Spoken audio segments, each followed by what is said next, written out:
खैर साहब, बहैसियत Pakistani first of all आपको बहुत बहुत मुबारक हो। अमन माहिदा तय पा गया और पाकिस्तान ने दिन रात कोशिशें की हैं इस दिन के लिए और पूरी दुनिया जो है वो इससे फ़ायदा उठा रही है और हम भी इफेक्टिव थे इसके। तो फाइनली पाकिस्तान के लिए और हर उस शख्स के लिए जो इससे मुतासिर हो रहा था, खुशी का दिन है।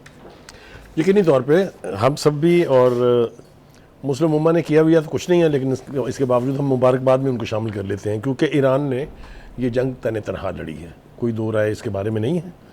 और इसके बावजूद कि तमाम तर जंगी कुव्वत के साथ, अपने बैरी बेड़ों के साथ, अपने F-35 के साथ, अपने B-52 बॉम्बर्स के साथ, और एक वो जो कमीना दुश्मन है वहाँ बैठा हुआ नेतन्याहू, उसके साथ मिलके ईरान को नेस्तो नाबूद करने आए थे। अगर आपको याद हो, यही ट्रंप कहता था मैं सिविलाइजेशन मिटा दूंगा। उस वक्त भी लोगों ने, और ख़ास तौर से यूरोप के लीडरों ने उनके इस बयान पर बड़ी नफ़रत का और बड़ी मज़म्मत का इजहार किया था, क्योंकि सिविलाइजेशंस मिटने के लिए नहीं होती हैं जी। एनीवे, एक बात तो ये होगी। दूसरी बात ये है कि अमेरिका और उसके साथ मिल के इसराइल ने कौन सी कोशिशें जो नहीं की कि ईरान को नीचा दिखाया जा सके, लेकिन आखिरकार हुआ क्या? वो कहते हैं ना, नेट टोटल क्या है, सम टोटल क्या है, ये एक इस्तिलाह है मईशत की, कि बिलाखिर हुआ क्या? हुआ ये कि अमेरिका को ईरान की टर्म्स पर मुआहदा करना पड़ा। मैं अपनी गुफ्तगू में ये साबित करूंगा कि तमाम तर वो शिकें जिस पर ईरान अड़ा हुआ था वो तस्लीम की गई हैं। एक बात बिल्कुल ठीक है।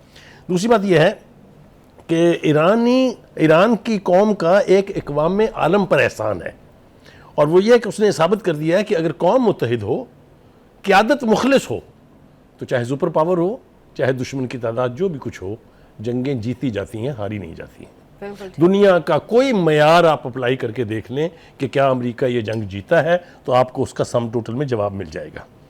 दूसरी तरफ ये है, जो एक अहम बात है, वो ये कि ये जो सुपर पावर का फियर था, हाँ जी, ये मशरिक़ वुस्ता में दफन हो गया। इसकी कब्र है वहाँ पर। मैं तो कहता हूँ सिम्बॉलिकली उसकी कब्र वहाँ बनानी चाहिए। ठीक है जी। दूसरी बात यह है कि ईरानी अवाम के मुकाबल अमेरिका छठी बड़ी जंग हार कर, हजीमत का सामना करके, यानी बेशर्मी की उन्हीं सुरंगों में जाके कहीं छुप रहा है जो ईरान ने अपने मिसाइल और ड्रोन वगैरह रखने के लिए बनाई थी। क्या बात है, अल्फाज का चुनाव बुखारी साहब, क्या बात है। ठीक है जी। दूसरी तरफ यह है कि मैं जिन जंगों का जिक्र करता हूँ उसका थोड़ा सा खुलासा पेश करना, सिर्फ सम टोटल बताना। आप जापान गए, जूतियाँ खा के आए। आप कोरिया गए, जूतियाँ खा के आए। आप वियतनाम गए, आपने 58,000 अमरीकी मरवा दिए वहाँ पर, और जिस तरह वो मरे हैं वो हकीकत फिर किसी वक्त से। ठीक है जी। उसके बाद आप इराक में घुस गए जाके, आप वहाँ से कैसे निकले आपको पता। फिर आप अफगानिस्तान में आ गए। 20 साल एक सुपर पावर इतने से मुल्क को फतह करने के लिए लगी रही, with all the NATO power. क्या हुआ? आप भागे वहाँ से। 7 अरब का असला छोड़ गए आप, अपने जहाज और अपने टैंक छोड़ के भागे आप वहाँ से। तो ये तो है सम टोटल हिस्ट्री। उस सारे का सम टोटल जो है वो ये है कि ईरान ने एक सुपर पावर को नाकों चने चबा दिया। ये मेरा कंक्लूजन है। I am ready to debate anybody who wants to sit across me and discuss it with me, I will prove it. एक बात ये होगी। दूसरी बात ये है कि अब कोई भी गैरतमंद कौम अपनी खुद मुख्तारी और अपनी आज़ादी के ऊपर किसी को हमला आवर नहीं होने देगी, क्योंकि नतीजा ये निकला कि कौम छोटी हो, उसके पास असला हो या ना हो, अगर वो मुत्तहिद खड़ी है, अगर उसकी लीडरशिप उसके साथ सिंसियर है, तो कोई उसको फतह नहीं कर सकता। प्रेसिडेंट सेट, ठीक है जी, एक प्रेसिडेंट सेट हो गया है। और ये आवाज़ें यहाँ से नहीं उठ रही हैं, हम तो मुसलमान हैं ना, हम तो कहेंगे ही। ये अमेरिका के अंदर से भी उठ रही हैं आवाज़ें कि अब ये किसी की खुद मुख्तारी पर हमला करना इतना आसान नहीं रहेगा।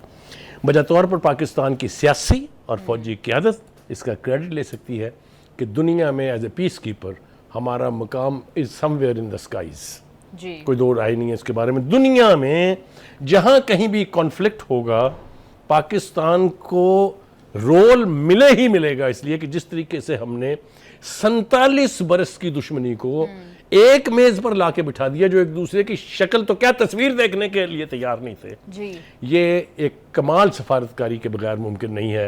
And hats off to our military and civil leadership. मेरे ख्याल से दोनों को ये मुश्तरका क्रेडिट है। पाकिस्तान के अलावा ये काम कोई और मुल्क कर सकता था? देखिए, हिंदुस्तान की ख्वाहिशें तो बहुत थी, लेकिन बदकिस्मती से इस दफ़ा उनको वो जूत पड़े हैं, ख़ास तौर से डिप्लोमेटिकली, कि उनका जिक्र ना करने तो बात पूरी नहीं होगी। हाँ जी। Hindustan shining India, rising India के ये स्लोगन लेके रफेल आ गया, आपको याद है ना वो नाचते हुए मोदी साहब का, अब देखेंगे घुस के मारेंगे। ये सारे कुछ के बावजूद उनके साथ जो कुछ हुआ वो दुनिया की तारीख में लिखा जाएगा, और जो कुछ अमेरिका के साथ हुआ लिखा ये भी जाएगा। Don't worry, these are 2 important chapters. ये हिस्ट्री के अंदर पढ़ाए जाएंगे, ये मिलिट्री सिलेबसेस में ये शुमार होंगे 2 चैप्टर के। पाकिस्तान ने हिंदुस्तान से जंग कैसे जीती थी और ईरान ने अमेरिका को घर वापस कैसे भेजा है। बिल्कुल बुखारी साहब, जब भी पाकिस्तान की आलमी सतह पर तारीफ होती है तो भारत के अंदर एक सफ़े मातम बिछा होता है। अभी नरेंद्र मोदी साहब ने एक बड़ी लंबी चौड़ी ट्वीट की इस मुआहिदे को लेकर, बड़ा प्रेस किया, लेकिन कहीं भी पाकिस्तान का तज़किरा नहीं किया। वो मरे पड़े हैं, उनमें तो जान ही नहीं है। उनका तो ये हाल है जैसे कोई आदमी बुरा फेल करते हुए नहीं पकड़ा जाता अवाम में। उनकी तो बहुत बुरी हालत है। वो अपोजिशन में बैठ सामना करें तब भी, पार्लियामेंट में जाएं तब भी, काबीना का इजलास कर रहे हैं तब भी आंखें ऐसे नीची हैं वैसे जैसे पता नहीं क्या कर बैठे हैं। ठीक है, कहने का मतलब ये है कि उनकी तमाम तरह डिप्लोमेसी, उनकी तमाम कर सफारतकारी के जो मिशंस थे उनके, वो उनके मुंह के ऊपर वापस आए हैं और इज्जत मिली है, तकरीम मिली है तो किसे? पाकिस्तान को। बिल्कुल बुखारी साहब, भारत ने बड़ी कोशिश की कि पाकिस्तान का इमेज पूरी दुनिया में एज ए टेररिस्ट स्टेट बनाया जाए, लेकिन ऐसा क्या तब्दील हो गया एकदम से कि पूरी दुनिया में Pakistan as a peace maker जो है उभर कर आया है। पाकिस्तान के लीडर्स को नोबेल पीस प्राइज देने की बातें हो रही हैं। देखिए, मैं आपको एक बात बताऊं, डिप्लोमेसी के एतबार से पाकिस्तान का मुकाम बहुत बुलंद रहा है। मैं अगर आपको यूनाइटेड नेशन के अर्ली डेज में ले जाऊं, जब पाकिस्तान के वहाँ मुस्तकिल मंदूब जो हैं, यानी ऐसे नामवर लोग थे, सर जफरुल्लाह से लेकर और पितरस बुखारी तक, और पता नहीं कोई जुल्फकार, एक नाम नहीं बेपना नाम है, आगा शाही, जितने, तो हमारी डिप्लोमेसी वर्ल्ड में अपना मकाम तो रखती थी, लेकिन ये मकाम इस हद तक अल्लाह ताला ले जाएगा कि हम अमेरिका जैसी सुपर पावर को ले आएंगे मेज के ऊपर घसीट के, कि भाई ये टैंकों से, ये जहाज़ों से, ये बेड़ों से हल नहीं होगा। Come and listen to us, they listen to us. कितना क्रेडिट दे रहा है ट्रंप पाकिस्तान की लीडरशिप को, कितना क्रेडिट दे रहा है पूरा यूरोप पाकिस्तान की क्रेडिट को। ये बिला वजह थोड़ी है, को भीख में थोड़ी मिला है। बुखारी साहब, मार्का हक आप कितना समझते हैं कि इसमें रेलिवेंट रहा, उसने कितना पाकिस्तान का मुकाम बुलंद करने में किरदार अदा किया? Absolutely, very good question and very relevant question. Yes, it has a major role to play. मैं आपको याद दिलाऊं, जंग हमने जैसे जीती वो तो आपको पता है। हमने तो 5 दिन उनको कहा बाज आ जाओ भाई, बाज आ जाओ भाई। फिर हमारे जो DG ISP आ रहे हैं जनरल अहमद शरीफ, उनका okay wait for 2 hours, we are coming and we are not coming in the darkness of night, we are coming in the day. तो फजर के बाद हमने जो हमले किए वो 4.5 घंटे में कहानी मुक गई। एक तो ये इतनी बड़ी यानी तारीखी फतेह है कि इसको भी मॉडल के तौर पर लोग जो है वो याद रखेंगे। दूसरी बात यह कि उसके बाद फिर एक डिप्लोमेटिक मिशंस का इनकाउंटर शुरू हुआ। भारत ने बेपना डेलीगेशन बाहर भेजे अपनी हजीमत को मिटाने के लिए। शशि थरूर उसके हेड थे, हमने भी भेजे, उसके बिलावल भुट्टो जरदारी हेड थे। उस डिप्लोमेसी ने जिस तरीके से उनको तमाम इंटरनेशनल फोरम पर इस बुरी तरह से भगाया वहां से कि टेबलें छोड़ के भाग गई। एक इमेज चेंज हो गया पाकिस्तान का इमेज चेंज होने में कि वो जंग जो है उसका बहुत बड़ा किरदार है। और उसके बाद दुनिया ने हमारे 2 मौक़िफ़ मान लिए। एक ये कि पाकिस्तान में जो दहशतगर्दी हो रही है उसमें हिंदुस्तान इन्वॉल्व है, दुनिया भर में जो दहशतगर्दी हो रही है उसमें हिंदुस्तान इन्वॉल्व है, चाहे वो जाके कनाडा के अंदर किसी का कत्ल हो या जो भी हो, आपके सामने है सब। बिल्कुल ठीक है। बुखारी साहब, आते हैं इस अमन डील की तरफ। डोनाल्ड ट्रंप, अभी आप रुक जाएं, थोड़ा सा कंक्लूजन में पहुंचने में थोड़ी देर लगेगी। 19 जून को ये स्टेज सजेगा स्विट्जरलैंड के शहर जिनीवा में। जो मेरे लिए बहुत फख्र की बात है वो ये है कि उसके मेज़बान भी हम होंगे जी। यानी अब हमारा रोल जो है इस सुलहनामे में कह लें या इस डील में कह लें, वो किसी से ढका छुपा नहीं है और तमाम ने रिकग्नाइज कर लिया कि इट इज पाकिस्तान, जिसकी वजह से आज 47 साल पुराने दुश्मन जो है वो एक दूसरे के साथ मिलकर। हमारे वज़ीर आज़म पूरी कौम को भी मुबारकबाद दे रहे हैं, पूरी दुनिया को, आलमी दुनिया को भी मुबारकबाद दे रहे हैं। वो क्या कह रहे हैं वो जरा सुनिए। तारीखी मुआहदे की बाज़ाब्ता तकरीब इंशाअल्लाह जुमातुल मुबारक 19 जून को जनीवा में होगी और इस तकरीब की मेज़बानी अल्लाह के फजल करम से पाकिस्तान की होगी। मैं पाकिस्तानी कौम समेत पूरी आलमी बरादरी को इस कामयाबी पर दिल की गहराइयों से मुबारकबाद पेश करता हूँ। फील्ड मार्शल सईद आसिफ मुनीर ने इस मकसद के लिए गैर मामूली किरदार अदा किया, जिस पर मुझ समेत पूरी कौम उन्हें खराज तहसीन पेश करती है। मैं नायब वज़ीर आज़म और वज़ीर ख़ारजा सेनेटर हिसाक डार साहब को भी दिल की अथाह गहराइयों से मुबारकबाद पेश करता और शुक्रिया अदा करता हूँ। वफाकी वज़ीर दाखिला मोहसिन नकवी की खदमात को सराहता हूँ, जिन्होंने इस दौरान नहायत जिम्मेदारी के साथ अहम अमूर सर अंजाम दिए। जी बुखारी साहब, मेरे ख्याल से हमें भी शामिल होना चाहिए उन लोगों में जो इन तीनों किरदारों के जो नाम लिए हैं उन्होंने। प्राइम मिनिस्टर बजाते खुद, उसके बाद हमारे फील्ड मार्शल जना आसिम मुनीर, उसके बाद हमारे वज़ीर दाखिला वज़ीर ख़ारजा और हमारे नायब प्राइम मिनिस्टर, और हमारे वज़ीर दाखिला मोहसिन नकवी। कोई शुबा नहीं है इनका कि दिन और रात की मेहनत इनकी जो है वो बिलाखिर रंग लाई है। These people have shuttled across the world, अगर आपको याद हो अच्छी तरह से। एक तो यह है, दूसरी बात यह है कि मोहसिन नकवी ने एक बड़ी मज़े की बात कही है। उन्होंने कहा है कि दुनिया भर की तारीख़ में पाकिस्तान के सालसी किरदार को हमेशा याद रखा जाएगा, और उन्होंने खराज तहसीन पेश करते हुए ये कहा कि वो मेरे हीरो हैं, और उन्होंने जो कर दिखाया ये सिर्फ मुल्क के लिए नहीं बल्कि पूरी दुनिया के लिए था। यानी if peace returns to the world, तो ये फिर एक पाकिस्तान के लिए तो नहीं ना, पूरी दुनिया, उस पूरे खित्ते में अमन कायम होने जा रहा है। पूरी दुनिया में तो इस एतबार से मैं समझता हूँ कि इस प्लेटफॉर्म से भी हम इन चारों शख्सियतें जो है उनको खिराज तहसीन पेश करते हैं, जिन्होंने पाकिस्तान का वकार बुलंद किया है, जिन्होंने पाकिस्तान का मकाम जो है वो इंटरनेशनल कमेटी ऑफ नेशंस में बुलंद किया है। बिल्कुल ठीक। बुखारी साहब, अब आते हैं अमन डील की तरफ। इसमें क्या नाकात हैं, क्या पॉसिबली अभी कुछ लीक हो रही हैं बातें, ऑफिशियली तो कुछ भी सामने नहीं आया, क्या लग रहा है, किसने क्या खोया, क्या पाया? पहले हम ये देखते हैं कि ट्रंप क्या कह रहे हैं। जी, ट्रंप ये कह रहे हैं कि ईरान के साथ मुआहिदा मुकम्मल हो गया, ये सेलिब्रेट कर रहे हैं, वो हुक्म नहीं दे रहे हैं। और जुमा के रोज इस डील पर दस्तखत के बाद समुंदर का अहम रास्ता आबनाए हुर्मुज़ खोल दिया जाएगा। पहला बड़ा डिसीजन कि once the signatures are done then आबनाए हुर्मुज़ खुल जाएगी, और इस डील से पूरे खित्ते में अमन होगा। कहते हैं मुझसे पहले तमाम अमरीकी सदूर ईरान के साथ अमन मुआहिदा करने की कोशिशों में नाकाम रहे। ये मेरे ख्याल से इतनी बुरी बात है, मैं कहना नहीं चाहता हूँ, क्योंकि हमने उन सदूर का दौर भी देखा है, हमने उन सदूर की कामयाबियाँ भी देखी हुई हैं, लेकिन चूंकि ये उनसे बदला अपना ले रहे हैं ज़ाती तौर पे, लिहाजा इनको लेने दें, हम कुछ नहीं कहते इसको। सॉरी। उसके बाद जी, ईरान को महदूद सतह पर यूरेनियम मफसूदा करने के ऊपर रजामंदी का इजहार कर दिया उन्होंने।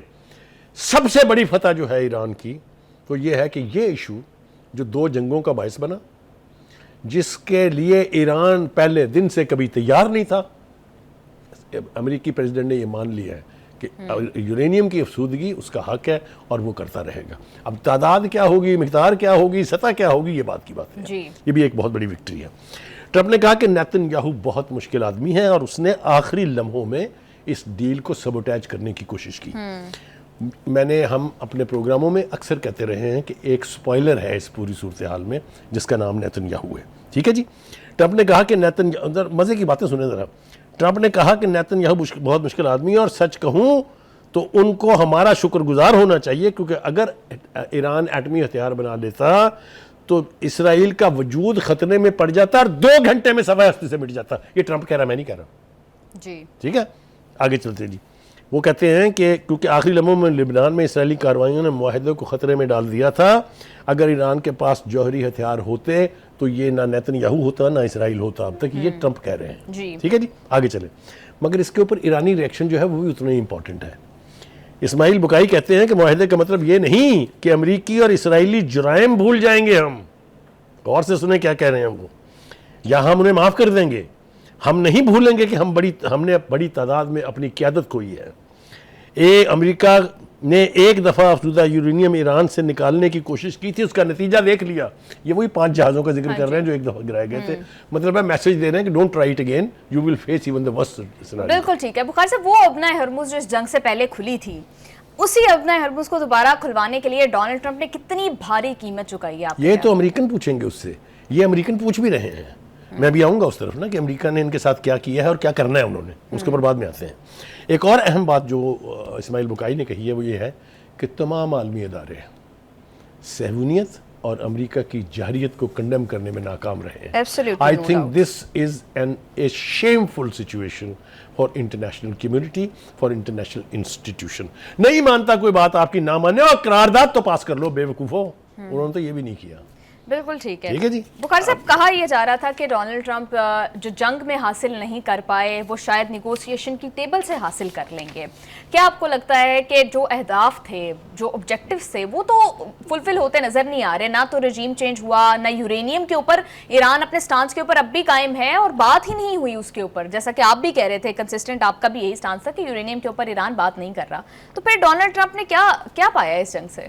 थोड़ा सा इज्जत बचाने की कोशिश में कामयाब हुए हैं।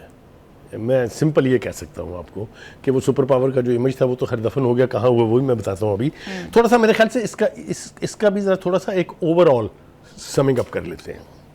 पहली बात तो ये है कि after this Iran experience there will be no more Venezuela, there will be no Greenland, there will be no Cuba, क्योंकि मैसेज चला गया है, चाहे कौम छोटी हो या बड़ी हो, कि अपने राइट और अपने दिफा की खातिर खड़े हो जाएं तो दुनिया की बड़ी से बड़ी कुव्वत को आप झुका सकते हैं। एक बात। दूसरी बात यह है जो मैं अमेरिकन को बताना भी चाहता हूँ, उनसे पूछना भी चाहता हूँ, वो ये कि एक ट्रंप चाहिए था दुनिया में यह साबित करने के लिए कि सुपर पावर की कोई हैसियत नहीं होती। They needed desperately a Trump, they got the Trump and Trump had done it. जी ठीक है, आगे चलिए। अमेरिका अब किसी खुद मुख्तार आज़ाद मुल्क पर हमला करने से पहले 10 बार सोचेगा। क्यों सोचेगा 10 बार? आप ये देखिए कि क्या हुआ। ये जंग तो लड़ी ना उन्होंने और हारी भी, लेकिन इस जंग के नतीजे में अमेरिकी कौम बटी, अमेरिका की एडमिनिस्ट्रेशन स्प्लिट हुई, अमेरिका के मुंतखब ईवानों में झगड़े हुए, उन लोगों ने इसको पागल शख्स करार दिया। मैं नहीं कह रहा, ये अमेरिकी अवाम कह रही है। आप ये देखिए कभी हुआ ये कि जंग शुरू हो और 34 जर्नैल जो है वो घर भेज दिए जाएं, यानी फौज में तकसीम। ये सब कुछ का क्रेडिट किसको देंगे आप? ट्रंप और हैग्सिट को। वो जो सो कॉल्ड 7 इंसिग्नियाज अपने बाजुओं के ऊपर छपवा के बैठे हुए ना, डूब मरना चाहिए उनको यकीनी तौर पर डूब मरना चाहिए। आ जाएं जी, आगे आ जाएं। फौजी कुव्वत जो थी अमेरिका की ऑल माइटी, कि जी बस क्या बात है जी, उसका इमेज जो है वो ज़मी बोस हो गया है। ये ज़मी बोस में मुझे मज़ा नहीं आता कुछ, मैं कुछ और इसके लिए कहना चाहता हूँ। तैयारा बरदार, बहरी बेड़े, F-35 fighters jets, B-52 bombers, किधर गए वो? क्या किया उन्होंने? कुछ नहीं। तो मेरा ईमान और पुख्ता हो गया है कि काफिर है तो शमशीर पे करता है भरोसा, मोमिन है तो बेतेग भी लड़ता है सिपाही। पूरी कुव्वत के सामने ईरान का खड़े हो जाना, अपने वसाइल पर इन्हिसार करके दुनिया की तारीख, मैं समझता हूँ इस्लामी तारीख एक तरह से दोहराई गई है। आगे आ जाइए। अब जरा देखते हैं कि भाई ने क्या खोया और क्या पाया, वो जो मैंने कहा था कि बैठ के इसको असेस करेंगे जी। पहली बात तो ये मैंने कहा कि ये जो सुपर पावर फियर था, दिस इज नॉट, ठीक है जी। दूसरा ये कि रवायती इत्तेहादी, जिनको लोग कहते थे कि ये छोटी बहनें हैं यूरोप के मुल्क, जो चाहता है अमेरिका की विंक आंख झपकनी चाहिए और ये हाथ बांध के खड़े हो जाते हैं, एक एक करके अमेरिका से अलहदा हुए। ना सिर्फ अलहदा हुए, उन्होंने कहा ये जंग अमेरिका की जंग नहीं है, हमारी जंग नहीं है, ये नेतन्याहू की जंग है। मैं अगर आपको मुख्तलिफ ममालिक के वज़राए आज़म के बयानात यहाँ सुनाने लग जाऊँ तो आपके टाइम ख़त्म हो जाएगा। स्पेन के प्राइम मिनिस्टर के अल्फाज याद हैं आपको? कनाडा के प्राइम मिनिस्टर के अल्फाज याद हैं आपको? किसने क्या नहीं कहा? हत्ता के बरतानिया, जिसको सबसे छोटी बहन कहते थे, उसके स्टारमर ने भी जो कुछ कहा उसे, और जंग से जिस तरह से वो निकले। तो तीसरा बड़ा नुकसान उनका हुआ कि नेटो गई हाथ से।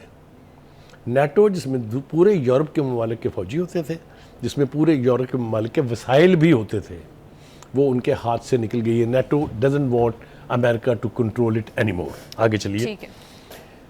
ट्रंप पहले बदकिस्मत सदर बने जो 90 लाख अमेरिकियों ने घर से निकल के स्लोगन चैंट किया, नो वॉर नो किंग। आज तक नहीं हुआ अमेरिका की तारीख में। गौर से सुनिए मैं क्या कह रहा हूं कि किसी सदर ने जंगें मैंने बताई ना, हारी तो वो भी हैं, लेकिन ये नहीं हुआ कि उस सदर के खिलाफ मुजाहरे हुए हों कभी। ये नहीं हुआ कभी कि किसी एडमिनिस्ट्रेशन ने डिसोन किया हो किसी जंग को।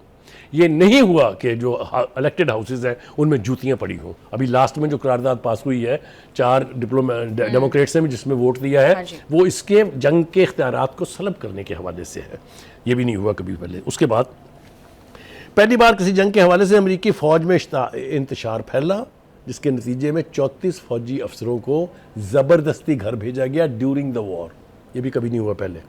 उसके बाद जनाब अमेरिका को जंग से निकलने के लिए पाकिस्तान जैसे मुल्क की क़यादत को मुआहदे के लिए सालस बनाना पड़ा।